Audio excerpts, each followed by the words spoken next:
James chapter 1 verse 6 through 8, it says, when you ask, you must believe and not doubt, because the one who doubts is like a wave, it's like a wave of the sea, blown and tossed by the wind. That person, talking about the person that doubts, should never expect to receive anything from the Lord, because that type of person is a person who's double-minded and unstable in everything that they do.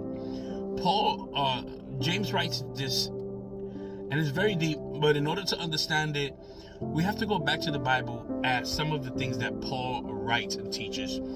Paul wrote in his writings, he teaches us that there is the mind of the spirit and there's the mind of the flesh. The mind of the flesh is the mind of an individual person governed by the sinful spiritual state. But the mind of the spirit is the mind of an individual person governed by the Holy Spirit, according to the writings of Paul to the Romans in Romans 8:6. These two mindsets stand opposed to each other. They cannot stand each other. They have beef. They're enemies. They cannot agree because they stand firmly on two different principles. The mind of an individual person governed by the Spirit is the mind of a believer who has Christ within. You know, like I always say, Christian, Christ in. So, the mind of a Christian is the person who believes in faith that they have whatever good thing they ask of God, just as it is told to them in Mark 11:24. If, however, that person's mind allows the flesh to, which is the old sinful spiritual state that was crucified with Christ, to influence its thinking, then a conflict is set up. Something goes wrong. There's a state of struggle and friction between the spirit and the flesh. Follow me. On the one hand, there is faith in God, and on the other hand, there is doubt that God is going to come through. Now, James, our brother James, compares the Christian that allows doubt to enter the picture to a wave tossed by the wind. But truth be told, that every person, especially Christians, has had wave experiences. We've all had that experience. I don't want to hear that you've never been through it because you're a perfect Christian and blah. We've all experienced being tossed back and forth between faith and doubt. And this is the absolute truth. If you say that this is not true, then you're a liar. This is not something that perfect Christians want to hear. Let's get that off the bat. They don't want to hear it because they're too full of religiosity to see their human fallible nature. Now, every person that calls himself or herself a Christian knows what it's like to be double-minded and unstable. We've all experienced this thing, and it's not a very pleasant experience at all. But James gives us a solution. He gives us a solution under the guidance of the Holy Spirit. He tells us that when we are being tossed by the wind, to never expect to receive what we ask of the Lord. Kind of a hard pill to swallow.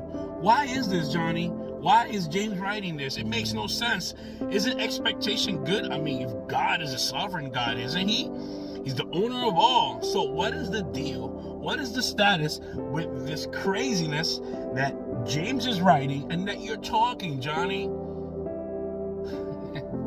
Listen, a lot of times you hear Christian folks say that they're expecting God to deliver on their request.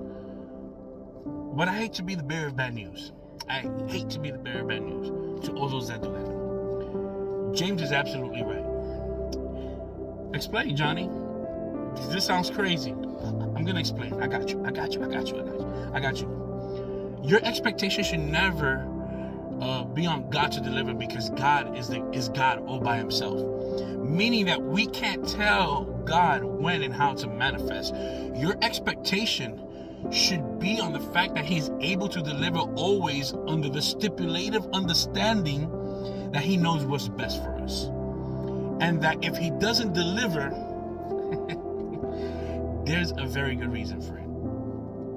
Our lives, folks, our precious lives should not rely on the expectation, but we should always rely on faith. I pray to God about this. Nonetheless, I have faith that he knows what's best for me. Why? Okay, why? Because chapter 11 verse 1 says, now faith is the substance of things hoped for, the evidence of things not seen. Expectation on God, my friends, to deliver what you desire versus expectation on God being God diminishes and limits the power of your faith. Diminishes and limits the power of faith in total. How do you have faith when your despair is governing your every action, Johnny? Simple. You need one simple thing. What is it? The peace of God.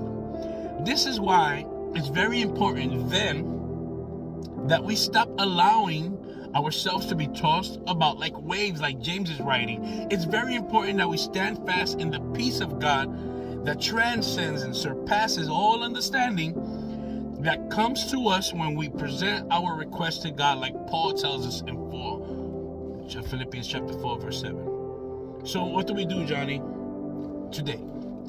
Make up your minds to not allow the flesh to rob you of your peace by doubting the God who can even do immeasurably more than all we ask or can imagine. If you do this, what is the result? What is the resolve? If I do this, if you do this, not only will you have peace, like not even the world can give you, but that peace that will empower you to have a faith that moves mountains so that you can push. Push? What do you mean push? Yeah, push. P-U-S-H. Pray until something happens.